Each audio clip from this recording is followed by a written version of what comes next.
Hello students, एक बार फिर आपका स्वागत है आपके अपने YouTube channel smart study classes पर। प्यारे बच्चों, इससे लास्ट वीडियो के अंदर हम आपको क्लास 12th का 2020 का अनसॉल्व्ड पेपर सेट 2 की एक वीडियो आपको बच्चों हम प्रोवाइड कर चुके थे। आई होप कि उसमें जो भी हमने क्वेश्चंस कराए थे वो क्वेश्चंस आपको अच्छे से समझ में आ गए होंगे। ठीक है, आपके पास ये जो HM हमारे यहाँ पर HM पब्लिकेशन का जो अनसॉल्व्ड है हम इससे करा रहे हैं यूपी बोर्ड में, ये है बच्चों। अगर आपके पास ये नहीं है, किसी और पब्लिकेशन का है तो कोई दिक्कत नहीं है। हमने सेट का कोड भी डाल दिया है 324XB, तो आप इसको मैच कर लें। उम्मीद है कि क्वेश्चंस आपको सभी मैच हो जाएंगे। ठीक है बच्चों, तो अनसॉल्व्ड पेपर आपका चल रहा है, बहुत ज़्यादा इंपॉर्टेंट क्वेश्चंस होते हैं इसमें। लगभग बच्चों यही क्वेश्चंस बोर्ड एग्जाम में पूछे जाते हैं हर बार। ठीक है, रिपीट होते रहते हैं। तो आपने अगर बुक हमने करा दी है अच्छे से, आपका पूरा सिलेबस हम कंप्लीट करा चुके हैं क्लास 12th में, और चैप्टर नंबर 1 से लेकर चैप्टर नंबर 13 तक, संबंध एवं फलन से लेकर प्रोबेबिलिटी तक सभी चैप्टर्स को हमने बखूबी बहुत अच्छे से एक एक क्वेश्चन के साथ सॉल्व करा दिया है। ठीक है, आपने उसको पढ़ लिया है, उसके बाद आप अनसॉल्व्ड पेपर पढ़ रहे हैं, बस इतना सफिशिएंट है। सीरीज हमने इंपॉर्टेंट क्वेश्चंस दिए हैं, उन्हें आप कर लीजिए, बस इससे बाहर नहीं जाएगा। इतना ही पढ़ लीजिए, कुछ नए के लिए मत भागिए। ठीक है, इतना भी तुम्हारा ठोस होना चाहिए बस। ओके, चलो। तो आई होप कि मैंने आपको जो करा दिए थे क्वेश्चन, वो बच्चों सेकंड के गा और घा तक करा दिया था बच्चों ने। सेकंड का अणा होगा, यानी दूसरे पहले का दूसरे का, यस, दूसरे का अणा चलेगा बच्चों क्वेश्चन। ठीक है। हेलो स्टूडेंट्स, तो क्या आपका सपना आईडीएन बनना है? क्या आप भी 2022 में आईटी जेई देने वाले हो? तो आपके लिए गुड न्यूज़ है, क्योंकि अनअकैडमी कोटा की टॉप फैकल्टी के द्वारा लेकर आए स्टूडेंट 2 स्पेशल बैचेज जो कि स्टार्ट हो रहे हैं जल्द ही। ठीक है ना, तो आपके पास एक सुनहरा अवसर है घर बैठकर कोटा की टॉप फैकल्टी से पढ़ने का। यार यहाँ पर आपको उतना पैसा इन्वेस्ट नहीं करना जितना आप कोटा जाकर इन्वेस्ट करोगे। वहाँ पर नया कितने लाखों रुपए खर्च कर सकते हो, लेकिन यहाँ पर आपको कोटा के ही एजुकेटर्स पढ़ाने वाले हैं, वो भी स्पेशल तरीके से। हर टाइप की आपको फैकल्टी मिलेगी, हर टाइप से आपको सपोर्ट मिलेगा। तो यार कोटा जाने का फ़ायदा क्या है जब आपको घर बैठकर ही सब कुछ मिल रहा है? तो यहाँ से अनअकैडमी से पढ़कर भी आप आसानी से आईटी जेई क्रैक कर सकते हो। ना जाने कितने बच्चे यहाँ से आईटी जेई पहले से क्रैक किए हुए हैं। अमन धत्रवाल सर हैं, और भी यहाँ पर टॉप एजुकेटर्स हैं स्टूडेंट जो आपको टीच करेंगे। तो आपको इधर उधर भटकने की जरूरत नहीं है। अनअकैडमी से पढ़ो, आपको अनअकैडमी से बेस्ट प्लेटफॉर्म कहीं नहीं मिलने वाला।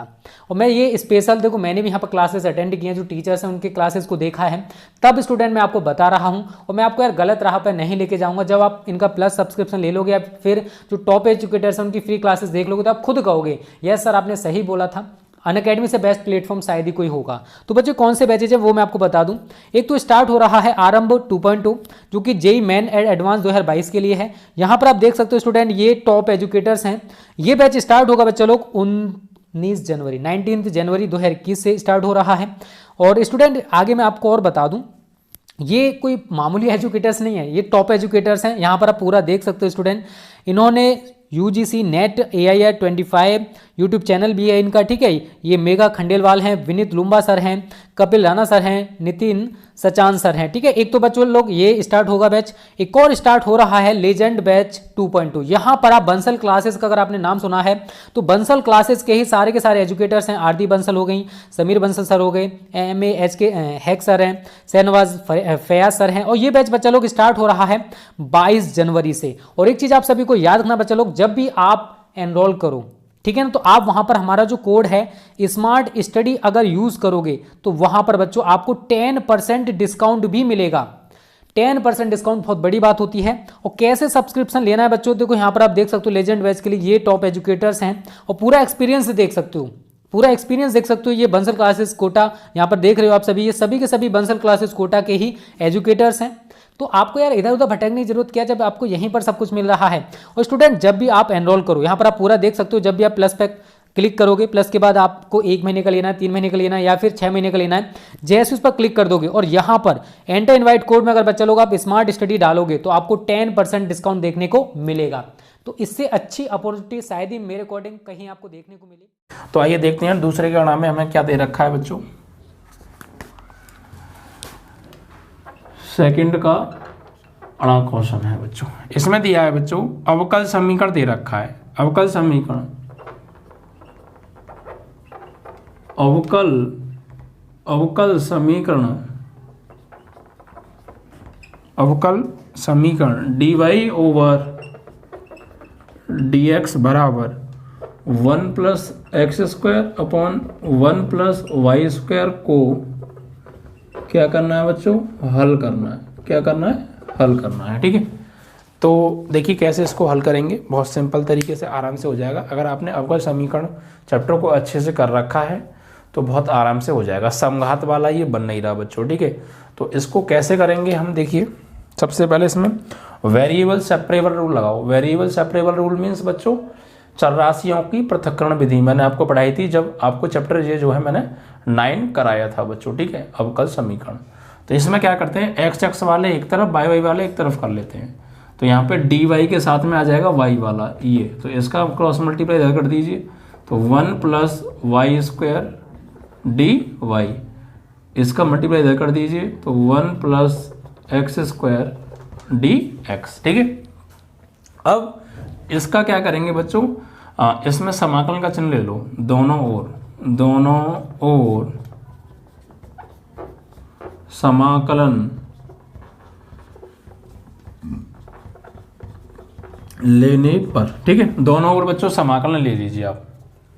तो इधर समाकलन लेंगे तो यानी समाकलन 1 plus y square d x बराबर समाकलन 1 plus x square d x. ठीक है, 1 का समाकलन करना है और वाई, ये वाई होल स्क्वायर नहीं है बच्चों, ओनली वाई का स्क्वायर है ये, वाई स्क्वायर। ठीक है, अब क्या करिए, 1 का समाकलन अलग करो, वाई स्क्वायर का अलग करो। तो 1 d y plus integration y square, ओफो ये डी वाई है ना, डी वाई। तो यहाँ पे 1 के साथ डी वाई और ये वाई स्क्वायर के साथ डी वाई बराबर इंटीग्रेशन, ऐसे ही यहाँ पर आप 1 का अलग एक्स स्क्वायर का अलग, तो 1 D x plus integration x square d x. ठीक है, अब इसका बच्चों आप समाकलन करिए। तो इधर देखिए डी वाई आ रहा है तो इधर वाई के रेस्पेक्ट में समाकलन होगा, इधर डी एक्स आ रहा है तो यहाँ पर एक्स के रेस्पेक्ट में समाकलन होगा। Is that clear? चलो, तो यहाँ पर आप समाकलन करेंगे। तो समाकलन करने पर तो 1 का होगा बच्चों यहाँ पे y के सापेक्ष y, जिस प्रकार 1 का होता है x के सापेक्ष 1, उसी प्रकार 1 का हो गया y के सापेक्ष y। एंड y की पावर 2, तो y की पावर 2 प्लस 1 अपॉन 2 प्लस 1। ठीक है, इज इक्वल टू, यहाँ पर देखिए 1 का क्या हो जाएगा बच्चों x, बिकॉज x के रेस्पेक्ट में हम कर रहे हैं, और x का होगा x की पावर 2 प्लस 1 अपॉन 2 प्लस 1। ठीक है, 2 प्लस 1। अब यहाँ पर ये तो हो गया y प्लस y की power 3 upon 3 is equal to x plus x की पावर 3 अपॉन 3। ठीक है, आप चाहें तो इनको एक तरफ ले लीजिए। ठीक है, कोई दिक्कत नहीं है, जैसे आप चाहें इसको ले जाएं उधर, या इसको उधर ले आइए, y को उधर भेज दो। तो यहाँ y की पावर q अपॉन 3 है, इधर आएगा तो माइनस का x की पावर q अपॉन 3, और पहले से x है, y जाएगा तो माइनस के y। यहाँ पर एलसीएम लेना चाहें आप एलसीएम ले सकते हैं 3, तो यहाँ पर चाहे y का q माइनस x का q बराबर x माइनस y। ऊपर देखिए a की q माइनस b की q का क्या बन रहा है बच्चों, फॉर्मूला बन रहा है a की q माइनस b की q का। तो उसके लिए थोड़ा सा आप क्या करेंगे यहाँ पर, थोड़ा सा कि इसमें से पहले माइनस कॉमन ले लो, माइनस, तो ये हो जाएगा x का q माइनस y का q अपॉन 3। चाहे तो 3 का आप क्रॉस मल्टीप्लाई भी कर सकते हैं इधर, तो ये हो जाएगा बराबर में 3x माइनस वाई। अब बच्चों यहाँ फॉर्मूला ओपन कर दिए, a की q माइनस b की q, तो a minus b a square plus b square plus a b और बराबर 3x माइनस वाई। इससे कट गया ये। ठीक है, माइनस को आप राइट में भेज दीजिए, तो x square plus y square plus x y is equal to minus 3 को आप लेफ्ट में ले आओ, तो x square plus y square plus x y plus 3 बराबर 0। This is your answer. ठीक है, इस तरीके से आपको करना है, और आपका ये यहाँ पर इसको हमने हल कर दिया। आप चाहें तो यहाँ से सिर्फ y का मान निकाल सकते हैं, या सिर्फ x का मान भी निकाल सकते हैं, या इतना भी छोड़ देंगे तो आपका कंप्लीट सॉल्व माना जाएगा और आपका आंसर भी ठीक होगा। I hope. ठीक है बच्चों, तो ऐसे आप करिए। तो बस आपको पहचानना है कि ये समघात अवकल वाला है, तो समघात वाला मैंने कॉन्सेप्ट बताया था किस तरीके से करना है, वो आप समझ जाएंगे। ठीक है बच्चों, चरराशियों का पृथक्करण मेथड लग रहा है, वो आप देख लीजिए कौन सा लग रहा है। तो वो आपने जो एक्सरसाइज अगर अच्छे से पढ़ रखी हैं तो आप समझ रहे होंगे कि मैंने आपको कौन कौन सी विधियाँ, मैंने आपको 3 विधियाँ बताई थी इन जो है अवकल समीकरण में सॉल्व करने के लिए, ठीक है। तो वो तीनों विधियाँ अगर आपको अच्छे से प्रिपेयर होंगी तो फिर आप समझ पा रहे होंगे कि सवाल को किस मेथड से हम कर रहे हैं, ठीक है। अगर आपने नहीं किया तो पहले आप चैप्टर में जाके उनको अच्छे से प्रिपेयर कर लीजिए, ओके। तो ये दूसरे का आना क्लियर हो गया, ठीक है।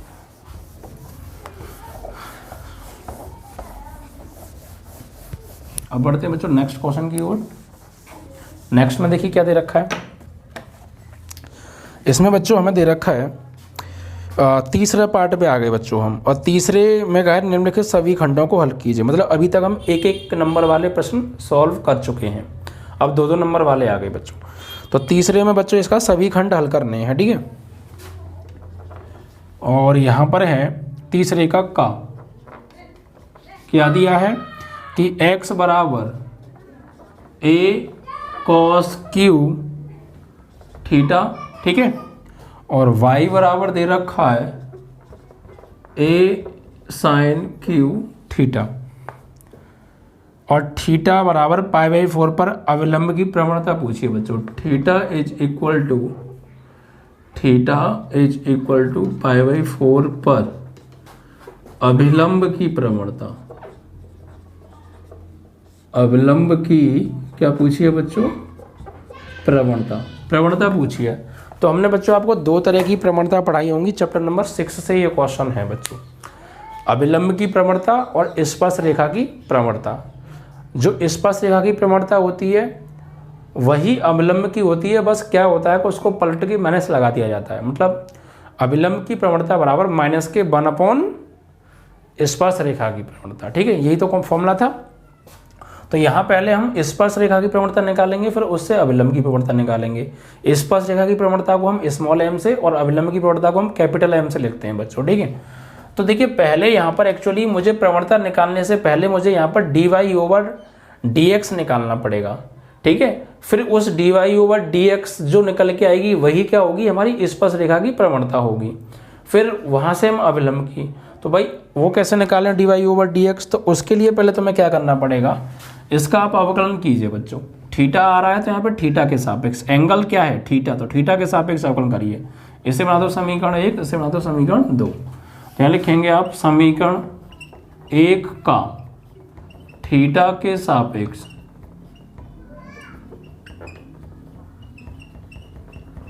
अवकलन करने पर, तो x का करेंगे तो हो जाएगा dx/d थीटा। तो a cos की पावर 3 थीटा, तो इस cos को अपने मन में मान लो x और x की पावर n, तो n x की पावर n-1 मतलब 3-1 तो 2 थीटा, और फिर cos थीटा को हमने अपने मन में x माना है तो cos का दोबारा करेंगे अवकलन तो हो जाएगा -k sin theta. It means that कि dx/d थीटा बराबर -k 3a sin theta into cos square theta. ये आ गई dx/d थीटा की वैल्यू, ठीक है। अब यहाँ से आप चाहें तो थीटा इज इक्वल टू π/4 पर इसकी वैल्यू भी निकाल सकते हैं। तो dx/d theta at theta is equal to π/4, तो -k 3a sin थीटा की वैल्यू π/4, ठीक है, एंड cos स्क्वायर थीटा की वैल्यू π/4। तो फाइनली यहाँ से dx/d थीटा आ जाएगा तुम्हारा थीटा इज इक्वल टू π/4 पर कितना, -k 3a sin π/4 की वैल्यू 1/√2 इंटू कॉस π/4 की वैल्यू 1/√2, लेकिन स्क्वायर लग रहा है तो 1/2 हो जाएगा। तो फाइनली ये आ जाएगा -k 3a/2√2, ठीक है। फिर उसके बाद इसी प्रकार समीकरण 2 का करेंगे। समीकरण 2 का थीटा के सापेक्ष क्या करेंगे, समाकलन करने पर। तो समीकरण 2 का करेंगे थीटा के सापेक्ष, तो y का होगा dy/d थीटा बराबर a साइन q थीटा है, तो साइन को हम अपने मन में मानेंगे x और x की पावर 3 का फॉर्मूला लगेगा। तो 3 एक्स की power n minus one, n x की पावर n माइनस वन, तो स्क्वायर थीटा आ जाएगा। फिर साइन थीटा को हमने x माना तो उसका दोबारा करेंगे, क्या होगा अवकलन, कॉस थीटा। तो यहाँ पर dy ओवर डी थीटा आप निकाल सकते हैं, थीटा इज इक्वल टू π/4 पर। तो यहाँ हो जाएगा 3a साइन स्क्वायर और थीटा की वैल्यू π/4 इंटू कॉस π/4। तो फाइनली 3a साइन π/4 की वैल्यू कितनी होगी बच्चों, 1/√2, ठीक है, बट स्क्वायर हो रहा है तो 1/2 और इसकी 1/√2। तो फाइनली 3a/2√2 ये आ गई बच्चों dy ओवर डी थीटा। अब हमें निकालना है जो है dy ओवर dx। क्या निकालना है, dy ओवर dx। तो dy ओवर dx निकालने के लिए क्या करना पड़ेगा, इस dy ओवर डी थीटा में भाग देना पड़ेगा dx ओवर डी थीटा वाले से, ठीक है। तो dy ओवर डी थीटा में भाग दे दो dx ओवर डी थीटा से। तो ऐसी इसकी वैल्यू क्या आ रही है, 3a/2√2 में भाग दे देंगे इससे माइनस के 3a/2√2। इससे ये कट गया, a से a कट गया, 3 से 3 कट गया, फाइनली बचा क्या, -1 और डी थीटा से डी थीटा कट गया। तो dy ओवर dx बराबर क्या आ गया, -1। यही बच्चों क्या है, स्मॉल m, यानी स्पर्श रेखा की प्रवणता है, स्मॉल m बराबर -1। जब भी कभी स्पर्श रेखा की प्रवणता पूछे तो आप dy ओवर dx निकाल लो, अगर आपको पॉइंट दे रखे हैं तो उस पॉइंट पे उसकी वैल्यू निकाल लो, ठीक है। तो हमने थीटा इज इक्वल टू π/4 दिया था, उस पर उसकी वैल्यू निकाल के फिर भाग दिया है। आप चाहते तो यहाँ पर थीटा इज इक्वल टू π/4 ना यूज़ करके सिर्फ यहीं पर रहने देते, इसका भाग ये जो dx ओवर डी थीटा की वैल्यू आ रही है, इसमें dy ओवर डी थीटा की जो वैल्यू आई है इससे भाग दे देते और बाद में π/4 यूज़ कर लेते तो भी कोई दिक्कत नहीं है। हमने पहले π/4 यूज़ कर लिया तो भी कोई दिक्कत नहीं है, ठीक है। वो आपके ऊपर डिपेंड करता है, कैसे भी करें आंसर आपका सही दोनों तरीके से सही में आ जाएगा। तो स्पर्श रेखा की प्रवणता आ गई है। अब हमें निकालनी है अविलंब की प्रवणता। तो अविलंब की प्रवणता फॉर्मूला याद होना चाहिए बच्चों आपको, मैंने कराया था, कैपिटल M बराबर होता है -1/m, यानी स्पर्श रेखा की प्रवणता। तो कैपिटल M बराबर -1/m की वैल्यू कितनी है प्यारे, -1। तो माइनस से माइनस कट गया, तो it means that capital M बराबर 1। दिस इज योर आंसर, ठीक है। इस तरीके से आपको ये करना है तो आपको क्लियर हो जाएगा, ठीक है। तो यहाँ पर हमें x is equal to Y is equal to curve दे रखे हैं, पहले इनका हमने अवकलन कर दिया और dx over d theta dy over d theta निकाला, फिर dy ओवर डी थीटा में dx ओवर डी थीटा से भाग दिया, theta is equal to π/4 value निकाल ली, वही स्मॉल m है, वही स्पर्श रेखा की प्रवणता है। फिर कैपिटल M का फॉर्मूला लगा दो, इट मींस दैट कि अविलंब की प्रवणता -1/m, ठीक है, आंसर आपका आ जाएगा। चलो, तो सिंपल सवाल है और ऐसे ही सवाल बोर्ड एग्जाम में पूछे जाते हैं। आप लोग इतना वो मत समझिएगा यार पता नहीं बोर्ड एग्जाम का सवाल कैसे सवाल आएंगे, होंगे या नहीं होंगे। भाई ये जो हम करा रहे हैं ये क्या करा रहे हैं आपको पता है, ये लास्ट ईयर में आए हुए बोर्ड एग्जाम के पेपर हैं, उनका सेट आपको सॉल्व करा रहे हैं। तो ये क्वेश्चंस आए हुए हैं और ऐसे ही प्रश्न आते हैं बोर्ड एग्जाम में, ठीक है। नॉर्मल टाइप के क्वेश्चन आते हैं, ज़्यादा हार्ड भी नहीं आते, एक आध पूछ लिया जाता तो वो आप तैयारी कर रहे हो, कोई दिक्कत नहीं है, ठीक है। तो आप प्रैक्टिस सेट को बहुत अच्छे से प्रिपेयर करें बच्चों। नेक्स्ट, तीसरे का खा,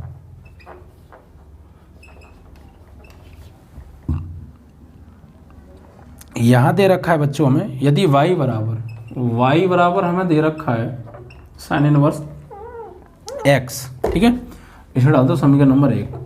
तो सिद्ध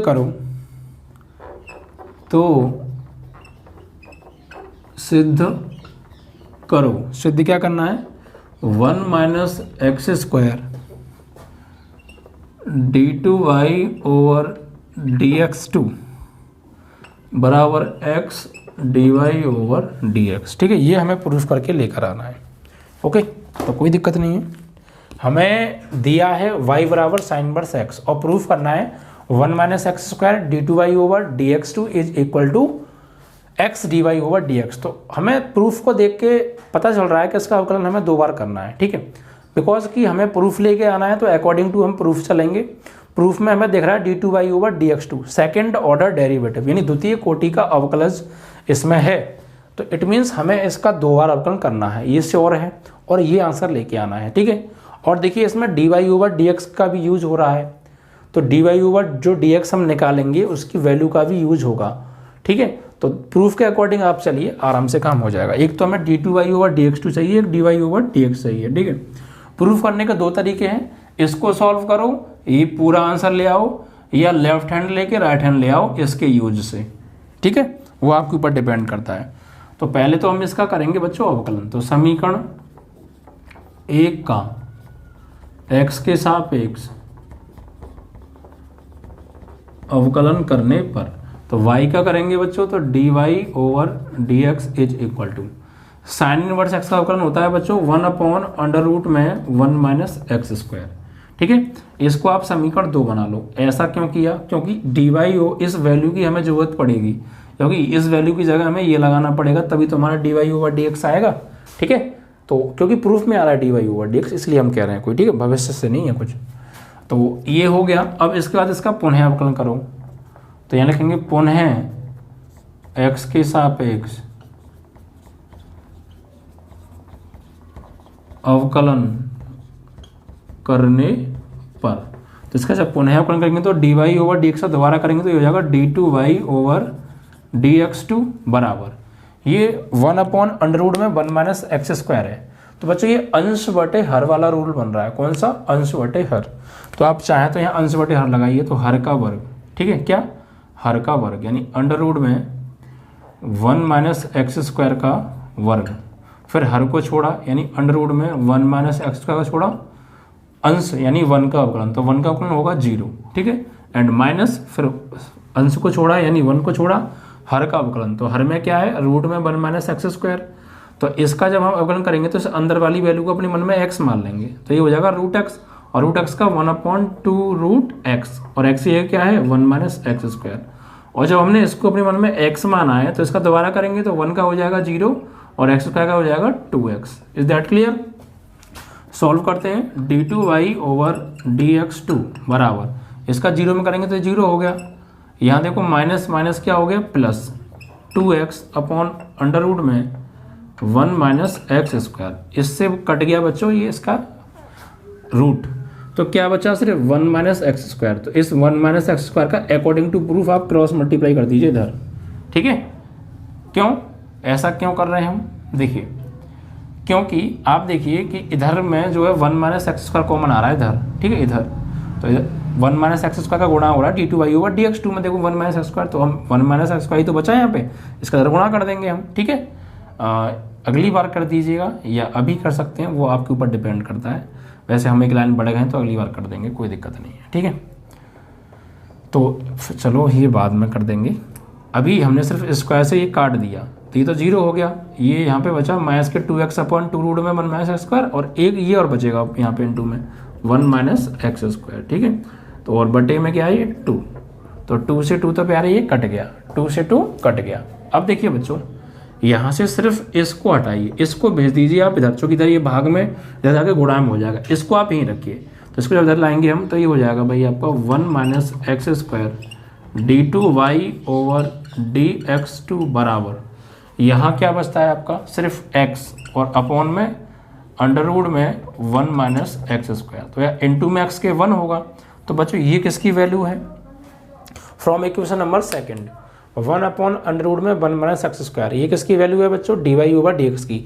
तो 1 अपॉन अंडर रूट में 1 माइनस एक्स स्क्वायर, इसकी जगह पर हम dy ओवर dx यूज कर सकते हैं, बिकॉज हम अकॉर्डिंग टू प्रूफ चल रहे हैं। प्रूफ में हमारा dy ओवर dx आ रहा है, ये चीज़ नहीं आ रही है रूट में जो लिखी है, तो इसको हटा के इसकी जगह dy ओवर dx लगाएंगे, क्योंकि ये जो वैल्यू है ये किसकी वैल्यू है? यहाँ से dy ओवर dx की वैल्यू है। तो यहाँ लिखेंगे from first equation, from equation number first 1 minus x square d2y over dx2 is equal to, इसकी जगह क्या आ जाएगा? जो ये अंडरलाइन की जो मैंने लाइन की है इसके अंदर जो वैल्यू लिखी है, ये किसकी वैल्यू है? From first dy over dx, और इनटू में क्या है? ये x। आई होप कि यही आपका प्रूफ है। देखिए 1 minus x square d2y over dx2 is equal to x dy over dx, hence proof. ठीक है, इस तरीके से आपको ये करना है, तो आपको क्लियर हो गया होगा ऐसे ही।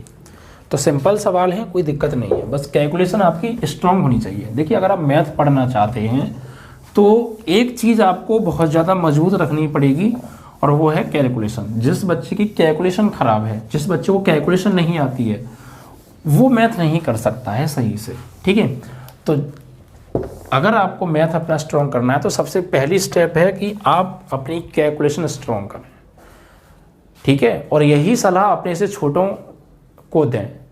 अगर मैथ बाकी में आपको स्ट्रॉन्ग करना है तो सबसे मेन है आपकी कैलकुलेशन। अगर आपकी कैलकुलेशन गड़बड़ है तो मैथ आपका कभी ठीक नहीं हो सकता और ना आप स्वयं से कभी सवाल निकाल सकते हो। आपको समझ में आ जाएगा कैसे कराया, बट आपको स्वयं करने बैठोगे तो आपको नहीं आएगा, बिकॉज आपकी कैलकुलेशन खराब है। तो कैलकुलेशन को सबसे मेन है कि स्ट्रॉन्ग बनाइए आप पहले।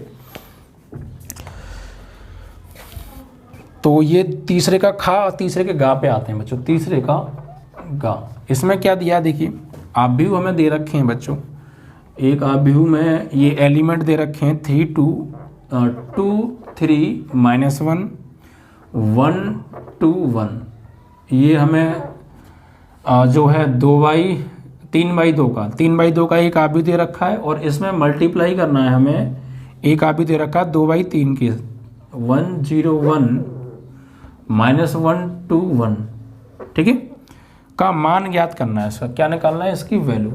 तो बच्चों यहाँ पर ये दो आव्यूह हैं और दोनों का आपस में क्या हो रहा है, गुणा। तो दो आव्यूहों का गुणा कब संभव होता है, ये मैंने आपको बताया था। एक, या तो दोनों आव्यूह वर्ग आव्यूह हों और समान क्रम के हों। दो आव्यूह का गुणा कब होता है, जब जिन दो आव्यूहों का हम गुणा कर रहे हैं वो दोनों वर्ग आव्यूह होने चाहिए और समान क्रम के होने चाहिए, उनका ऑर्डर भी सेम होना चाहिए। एक तो तब गुणा संभव होता है। एक, अगर मान लीजिए दोनों वर्ग आव्यूह नहीं है तो फर्स्ट वाला जो आव्यूह है उसके स्तंभों की संख्या सेकंड वाले आव्यूह के पंक्तियों की संख्या के समान होनी चाहिए। इट मीन्स दैट कि फर्स्ट वाले का सेकंड और सेकंड वाले का फर्स्ट सेम होनी चाहिए, तो हम उसका मल्टीप्लाई कर सकते हैं, अदरवाइज मल्टीप्लाई नहीं हो सकता है। ओके स्टूडेंट्स, तो यहाँ पर आप देखिए इसका जो ऑर्डर है वो 1 2 3 रो है और 2 कॉलम है। इट मीन्स कि 3 × 2 इसका कॉलम है, वो क्रम है, ऑर्डर है। और इसका ऑर्डर कितना है, 1 2 और 1 2 3। इट मीन्स कि 2 × 3। तो आप इसका देखिए, इसका सेकंड और इसका फर्स्ट क्या है, सेम है। तो यहाँ पर इनका गुणा पॉसिबल है, इनका मल्टीप्लाई हम कर सकते हैं, तो करिए। अब मल्टीप्लाई करते कैसे हैं, फर्स्ट आव्यूह की पहली पंक्ति का गुणा सेकंड आव्यूह के पहले स्तंभ में, फिर उसी पहली पंक्ति का सेकंड आव्यूह को दूसरे स्तंभ में, फिर तीसरे स्तंभ में, जितनी भी स्तंभ में उसमें सब में ऐसे ही करते हैं। फिर दूसरी पंक्ति का ऐसी, फिर तीसरी पंक्ति का, फिर चौथी, जितनी भी हैं, ठीक है। तो देखिए कैसे करेंगे, इसका इसमें पहले फर्स्ट रो का फर्स्ट कॉलम में और संगत अवयव का संगत के साथ, करस्पॉन्डिंग एलिमेंट का करस्पॉन्डिंग एलिमेंट के साथ। तो 2 का 1 में करेंगे तो 2, 1 का -1 में -1, ठीक है। उसके बाद फर्स्ट रो का फर्स्ट कॉलम हो गया, फर्स्ट रो का सेकंड कॉलम है, तो 2 का 0 में 0 प्लस 1 का 2 में 2। फर्स्ट रो का थर्ड कॉलम में 2 का 1 में 2, 1 का 1 में 1, ठीक है। एज इट इज फिर सेकंड रो का फर्स्ट कॉलम में 3 का 1 में 3 और 2 का -1 में -2। फिर सेकंड रो का सेकंड कॉलम में तो 2 का 0, 3 का 0 में 0 और 2 का 2 में 4, ठीक है। उसके बाद सेकंड रो का थर्ड कॉलम में 3 का 1 में 3, 2 का 1 में 2 हो गया। उसके बाद थर्ड रो का फर्स्ट कॉलम में तो करस्पॉन्डिंग एलिमेंट का करस्पॉन्डिंग एलिमेंट के साथ -1 का 1 में करेंगे -1 और 1 का -1 में करेंगे तो यहाँ भी -1। थर्ड रो का सेकंड कॉलम में -1 का 0 में करेंगे 0, 1 का 2 में करेंगे 2। थर्ड रो का थर्ड कॉलम में -1 का 1 में करेंगे -1 और भाई 1 का 1 में करेंगे तो +1, और इस तरीके से आप इसको लिख देंगे। और मैंने आपको क्या बताया था, जब हम गुणा करेंगे तो जो नया आव्यूह बनेगा वो किस क्रम का बनेगा, तो पहले आव्यूह की पंक्ति और दूसरे आव्यूह के स्तंभों को मिला के जो क्रम बनेगा, यानी 3 × 3 का बनेगा नया आव्यूह, ठीक है। तो देखिए 3 ही इसमें रो बनने वाली है और 3 ही कॉलम, तो 3/3 का ये बनेगा बच्चों। तो यहाँ पर 2 में से 1 गया 1, 0 और 2 2, 2 और 1 3, 3 में से 2 गया 1, 0 और 4 4, 3 और 2 5, -1 -1 -2, 0 और 2 2, -1 + 1 0। ये आपका आंसर, यानी इसकी वैल्यू जो निकल के आई वो ये निकल के आई, ठीक है। तो गुणा कैसे करते हैं, किन्हीं दो आव्यूहों का जब चैप्टर पढ़ाया था तब बहुत ज़्यादा डिटेल में, बहुत ज़्यादा आराम से, बहुत ज़्यादा शांति के साथ, बहुत ज़्यादा क्लियरिटी के साथ आपको हमने समझाया था और अभी भी मैंने ऐसी समझाने की कोशिश की है। आई होप कि आपको क्लियर हो गया होगा। चलिए, तो कॉन्सेप्ट को अगर आप समझ के चलेंगे बच्चों तो फिर हजारियों सवाल क्यों ना आ जाए, आप आराम से कर लेंगे। और अगर आप रट्टा मारेंगे तो फिर भाई आप एक सवाल भी करना आपका मुश्किल हो जाएगा, क्योंकि वो रट्टा मारा हुआ भी आप एग्जाम में जाके भूलने वाले हैं। तो मैथ में कभी रट्टा नहीं मारा जाता, सिर्फ समझा जाता है और आप भी उसी पर ज़्यादा फोकस करें, सिर्फ समझने पर।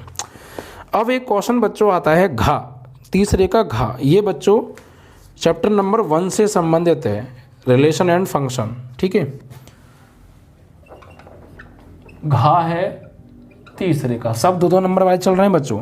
इसमें कहा है एक द्विआधारी संक्रिया स्टार समुच्चय R पर A स्टार B बराबर, स्टार एक संक्रिया दे रखी है, स्टार संक्रिया इस प्रकार है कि A स्टार B बराबर A plus B upon 2, A star B बराबर A प्लस बी अपॉन 2, जहाँ A comma B for all A comma B belongs to R है। इट मीन्स दैट कि A की वैल्यू भी रियल नंबर है और B की वैल्यू भी रियल नंबर आप ले सकते हैं, इसके अलावा कुछ और नहीं ले सकते। A भी रियल है, B भी रियल है, A भी वास्तविक संख्या है और B भी वास्तविक संख्या है। तो आप A और B की जो भी वैल्यू लेंगे वो रियल लेंगे, अदरवाइज रियल के अलावा कुछ नहीं ले सकते, ये यहाँ पे कहना चाह रहे हैं। तो अब हमें ये दिखाना है कि ये जो संक्रिया है क्रमबिन में है परंतु साहचर्य नहीं है। दी संक्रिया क्रम विनिमय है किंतु साहचर्य नहीं है, ये हमें बताना है। तो क्रम विनिमय है, साहचर्य नहीं है, प्रूफ करने से पहले आपको ये पता होना चाहिए क्रम विनिमय होता क्या है बच्चों। क्या ठीक है, क्रम विनिमय होता क्या है। देखिए, क्रम विनिमय हम कहने का मतलब ये होता है कि अगर दो संख्याएं हैं, अगर आप उन्हें जोड़ रहे हैं या गुणा कर रहे हैं और फिर उनका आप क्रम बदल के जोड़ें या गुणा करें, सेम आता है तो क्रम विनिमय है, अदरवाइज नहीं है। भाई क्रम विनिमय का मतलब ये है कि A स्टार B अगर बराबर आ जाता है B स्टार A के तो वो क्रम विनिमय होगी। साहचर्य का मतलब ये है कि अगर A star B star C बराबर आता है A star B star C के, तो ये एक साहचर्य नियम का पालन होगा। मतलब ब्रैकेट का मीन्स कि पहले ब्रैकेट वाले सॉल्व किए जाएंगे उसके बाद इसको लिया जाएगा, ऐसे इधर पहले ये सॉल्व किए जाएंगे उसके बाद इसको लिया जाएगा। ठीक है, तो अगर ये बराबर आ जाता है तो ये क्रम विनिमय नियम का पालन भी होगा और एक साहचर्य का भी पालन होगा। ठीक है, चलिए, तो क्रम विनिमय यहाँ पर इसको संक्रिया को करते कैसे हैं, संक्रिया वाले सवालों को। Very easy question, chapter number 4 में सबसे ज़्यादा इजी क्वेश्चन बच्चों ये संक्रिया वाले ही हैं। क्यों? क्योंकि यहाँ पर हमें क्या करना है, A स्टार B का मतलब क्या है ये समझना है बस। तो A स्टार B का मतलब ये है कि A और B को जोड़ो और 2 से भाग दे दो।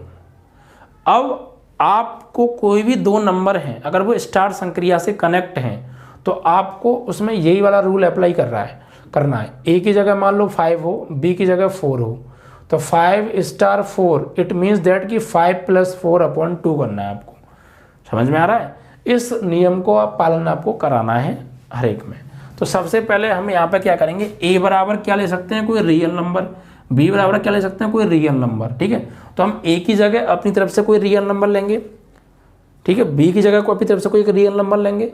सपोज ध्यान आपको ये होना चाहिए कि जो A और B की वैल्यू आप ले रहे हैं वो रियल ही होनी चाहिए। ठीक है, और जब आप उसको स्टार संक्रिया से ऑपरेट करेंगे A + B/2 द्वारा, तो जो रिजल्ट आएगा निकल के वो भी एक रियल होना चाहिए, तो सत्य होगा कि ये जो है स्टार संक्रिया, मतलब इस तरीके से स्टार संक्रिया को हम लगाएंगे। ठीक है, A स्टार B यानी A और B दोनों रियल और A स्टार B स्टार संक्रिया द्वारा A और B को जब हम ऑपरेट करेंगे तो जो रिजल्ट मिलेगा वो भी एक रियल मिलना चाहिए, ये संक्रिया कहती है। ठीक है, चलो तो यहाँ पर मान लेते हैं, सबसे पहले लिखेंगे क्रम विनिमय के लिए, क्रम विनिमय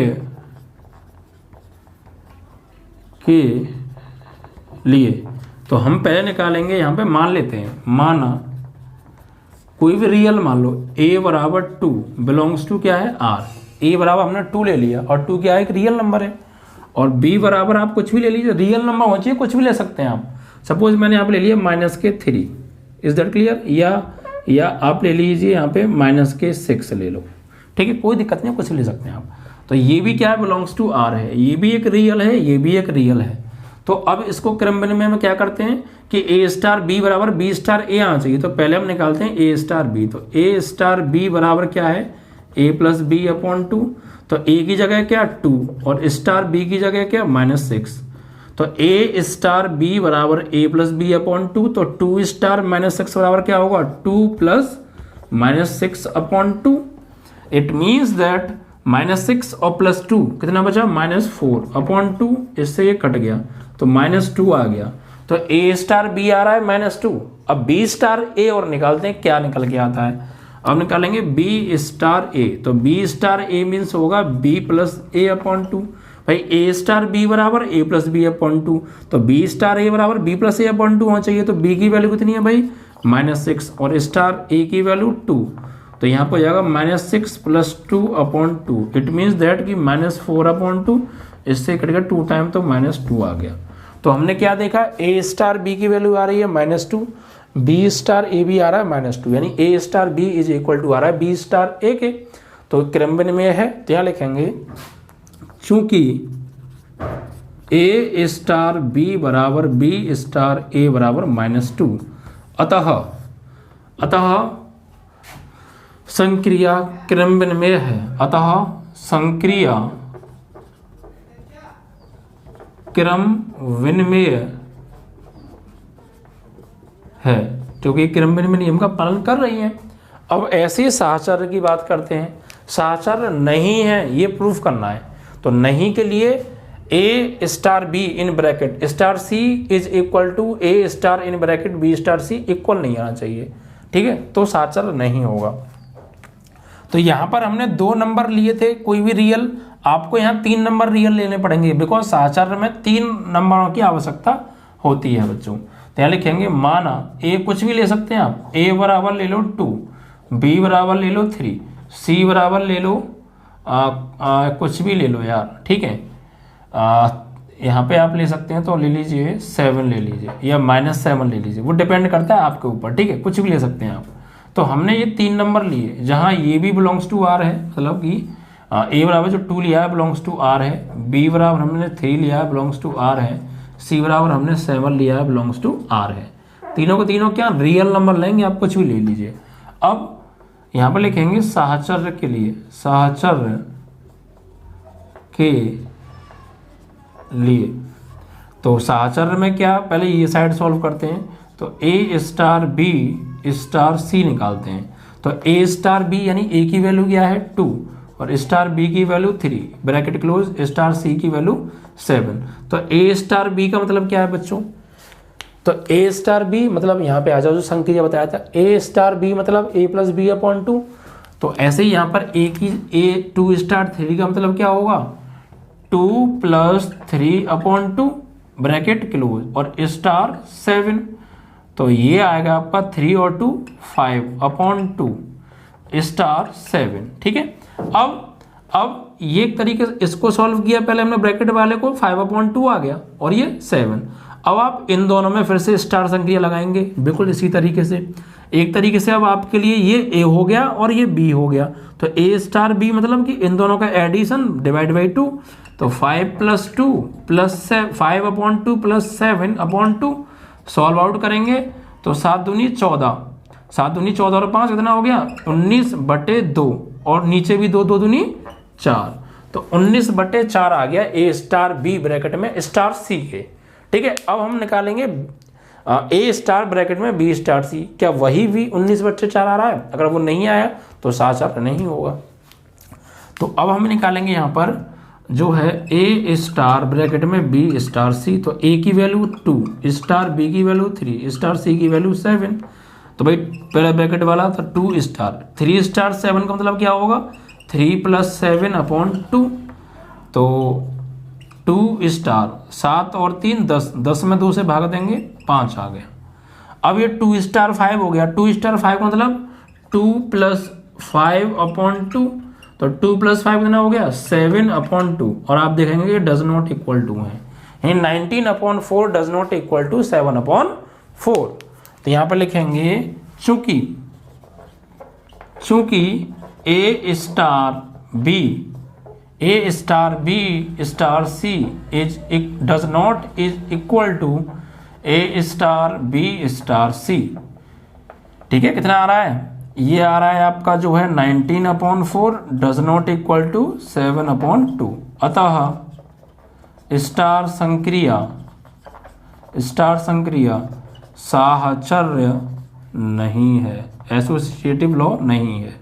ठीक है, तो यही हमें प्रूव करना था कि प्रूफ करो कि ये स्टार जो संक्रिया है यदि A स्टार B बराबर A + B/2 हो तो यह एक क्रमबद्ध नियम का तो पालन करेगी बट साहचर्य का पालन नहीं करेगी। तो हमने क्रमबद्ध नियम रूल लगाया। पहले रूल आपको पता होना चाहिए, क्रमबद्ध नियम यानी A स्टार B बराबर B स्टार है तो वो एक क्रमबद्ध नियम का पालन करेगी। और A ब्रैकेट में A star B star C is equal to आ रहा है A स्टार ब्रैकेट में B स्टार C, तो वो साहचर्य का पालन करेगी। अगर बराबर नहीं है तो नहीं करेगी। ठीक है, तो बस रियल का मतलब है कि आप A की जगह भी कोई रियल लें, B की जगह भी आपको रियल लेना है, और जब आप उसमें ऑपरेट करेंगे स्टार संक्रिया से A स्टार B बराबर A + B/2 से, तो जो रिजल्ट मिलेगा वो भी एक रियल ही मिलना चाहिए, तो ठीक है, अदरवाइज प्रॉब्लम है। तो हमने देखो यहाँ पर A स्टार B निकाला था -2 एक रियल है, आप लिख भी सकते हैं, बिलोंग्स टू R। फिर आपको ये निकाला, ये भी एक रियल है। आपने यहाँ पर आए 19/4 निकाला, ये भी एक रियल है। 7/4 निकाला, ये भी एक रियल है, बट इक्वल नहीं है। इक्वल कहाँ है? अगर मान लो स्टार जो है ये निकाल के रियल नहीं मिलता, अवास्तविक मिलता, तो फिर निकालना संभव ही नहीं हो पाता। ठीक है, फिर उसके लिए ये क्रमबद्ध नियम का पालन होता ही नहीं, और वैसे भी नहीं हो रहा है यहाँ पे, बिकॉज इक्वल नहीं आ रहे। ठीक है,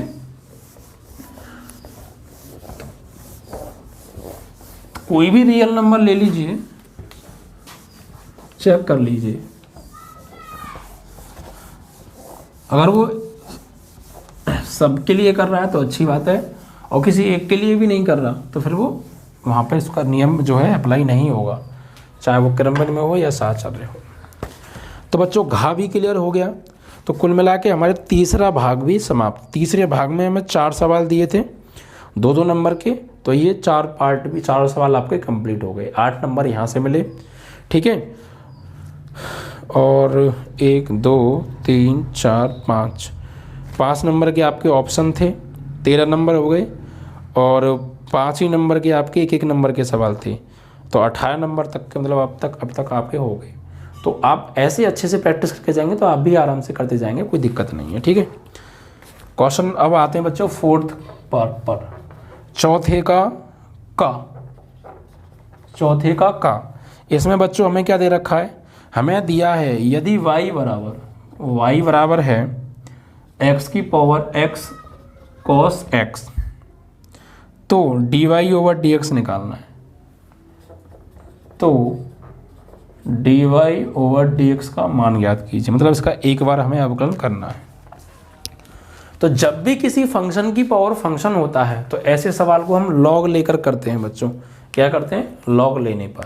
तो यहाँ पर क्या करेंगे, सबसे पहले से इक्वेशन नंबर 1 बनाएंगे, और यहाँ देखिए फंक्शन की power function, it means that कि यहाँ दोनों को लॉग लेना पड़ेगा तभी ये सॉल्व होगा। तो यहाँ लिखेंगे समीकरण 1 के दोनों ओर लॉग लेने पर, लॉग ले लीजिए प्यारे, तो लॉग लेंगे यहाँ पर क्या हो जाएगा लॉग y, और यहाँ लॉग लेंगे तो लॉग x की पावर x cos x। अब ये तो लॉग y ही रहेगा। लॉग प्रॉपर्टी के अकॉर्डिंग ये जो पावर है ये आगे आ जाएगी, यानी x cos x into log x। अब यहाँ पर इसका अवकलन करके हमें dy/dx निकालना है। तो क्या करेंगे, देखिए यहाँ पर x के सापेक्ष करेंगे अवकलन, तो x के सापेक्ष अवकलन।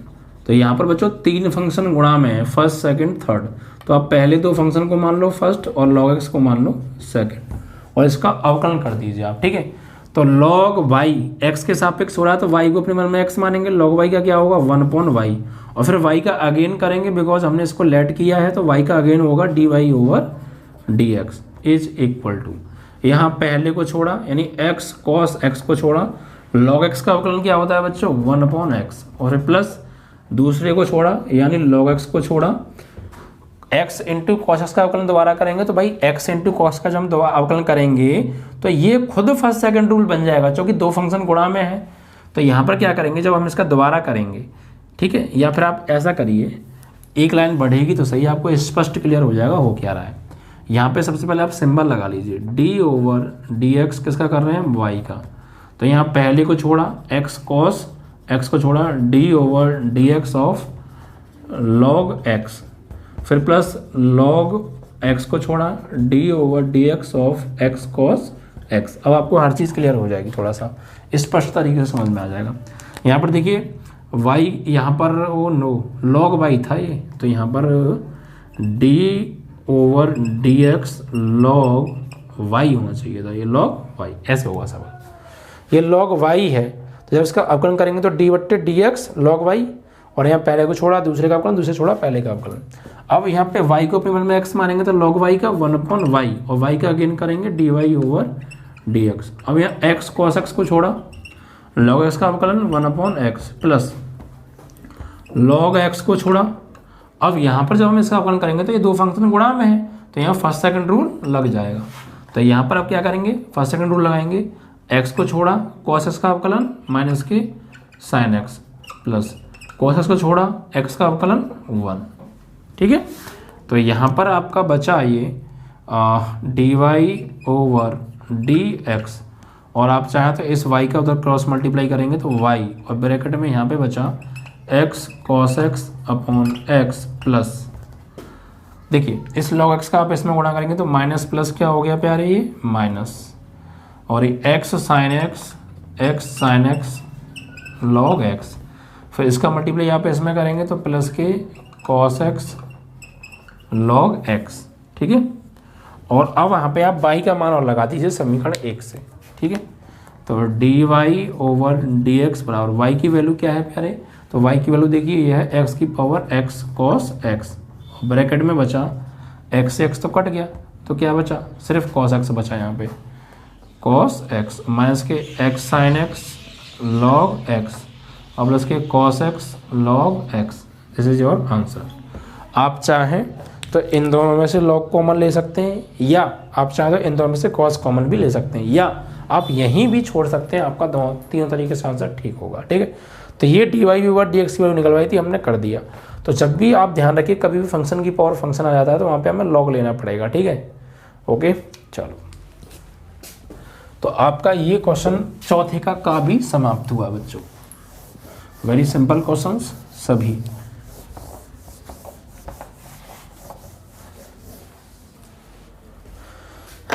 इसके बाद बच्चों आते हैं हम नेक्स्ट क्वेश्चन पर।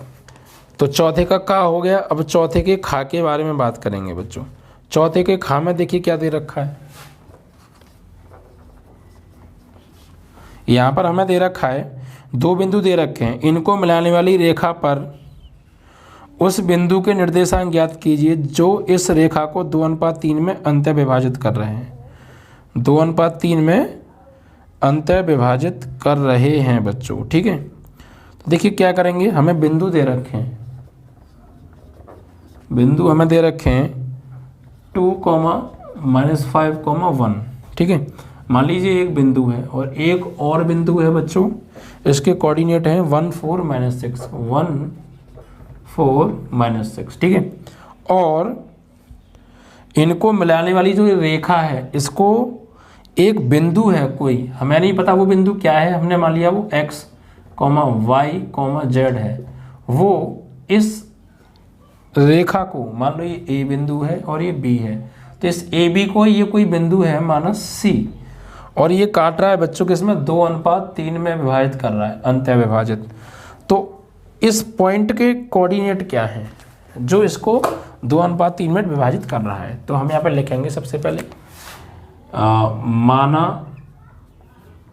वह बिंदु C x comma y comma z है जो ए और बी को अंत विभाजित कर रहा है 2:3 में। ठीक है, अब देखिए अंत विभाजन के निर्देशांक का आपने फॉर्मूला पढ़ा होगा बच्चों।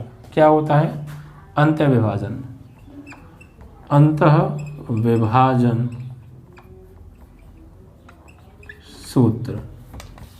अंतः विभाजन सूत्र क्या होता है बच्चों?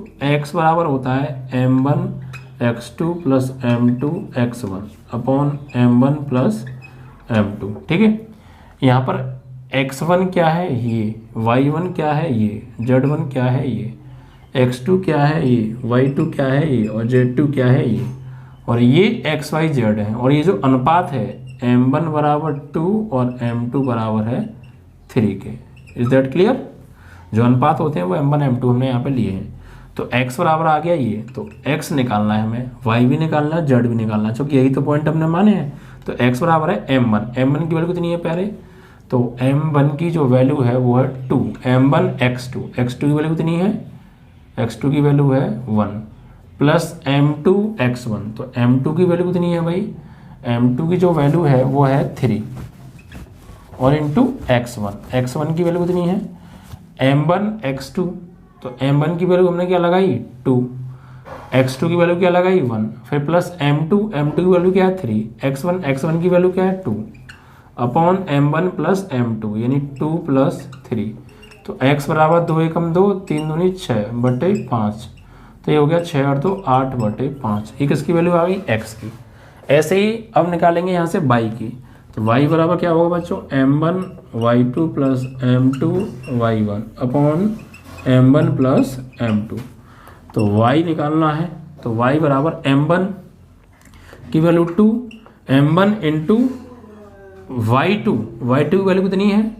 4 प्लस m2 यानी 3, y1 की वैल्यू कितनी है? -5 अपॉन m1 प्लस m2 यानी 2 प्लस 3। तो y की वैल्यू आ जाएगी यहाँ से 8 और माइनस के 5 दिया 15/5। तो 15 में से 8 गया -7/5 आ गया, ये y की वैल्यू आ गई।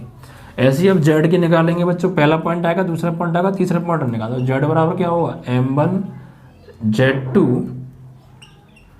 Plus m2 z1 upon m1 plus m2। तो z बराबर m1 की वैल्यू कितनी है प्यारे? तो ये है 2, z2 की वैल्यू कितनी है? -6 प्लस m2 की वैल्यू कितनी है? 3 और z1 की वैल्यू कितनी है?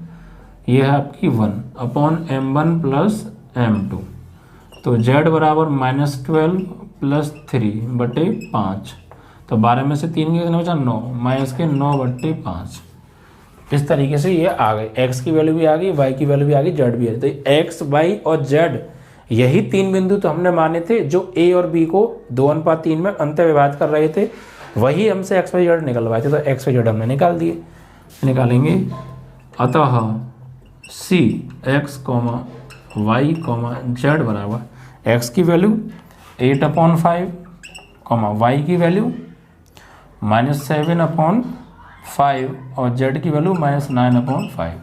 This is your answer. ठीक है, ये वो बिंदु है जो 2, -2, -5, 1 व 1, 4, -6 को मिलाने वाले रेखाखंड को 2:3 में अंत विभाजित कर रहे हैं। ठीक है बच्चों, आपका आंसर। ठीक है, तो ये भी क्लियर। फॉर्मूले बस देखिए, अब मैं क्या कह रहा हूँ, कोई सा सवाल किसी भी चैप्टर से कहीं भी आ सकता है। मेन है कि आपको फॉर्मूले याद हो। अगर आपको फॉर्मूले याद नहीं है हर चैप्टर के, तो फिर आप जो है समस्या आपके सामने खड़ी हो जाएगी आके। मेन है आप फॉर्मूला को अच्छे से प्रिपेयर करें। सभी चैप्टर्स के फॉर्मूले एक जगह लिखकर उन्हें अच्छे से प्रिपेयर कर लें, तो फिर आपको कोई भी समस्या नहीं जाएगी। ठीक है, चलो अब आते हैं बच्चों अगले प्रश्न पर। तो अगला जो प्रश्न है वो है बच्चों गा में देखिए बच्चों क्या दे रखा है। ये है चौथे का गा।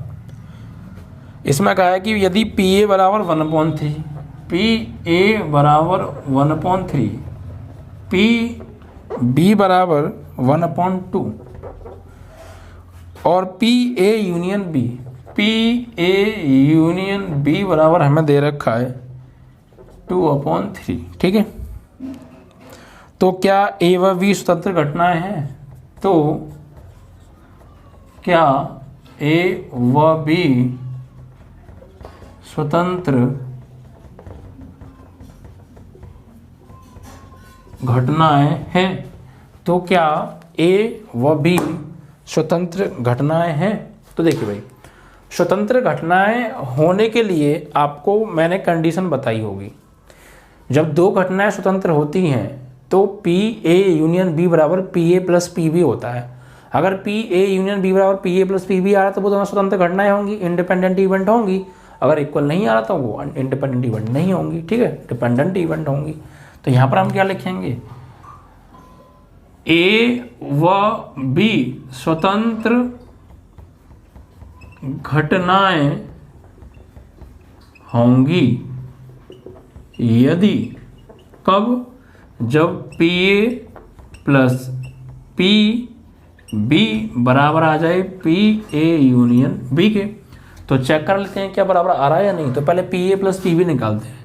तो पी ए की वैल्यू है 1/3 प्लस पी बी की वैल्यू है 1/2। ऐसे हम लेंगे कितना आएगा 6। 3 दूनी 2 का ऊपर, 2 तिया 3 का ऊपर, 5/6 आ रहा है।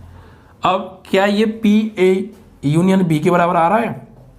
तो पी ए यूनियन बी की वैल्यू तो देखिए 2/3। ये डज नॉट इक्वल टू, बराबर ही नहीं है। क्या लिखेंगे, अतः ए व बी स्वतंत्र घटनाएं नहीं है।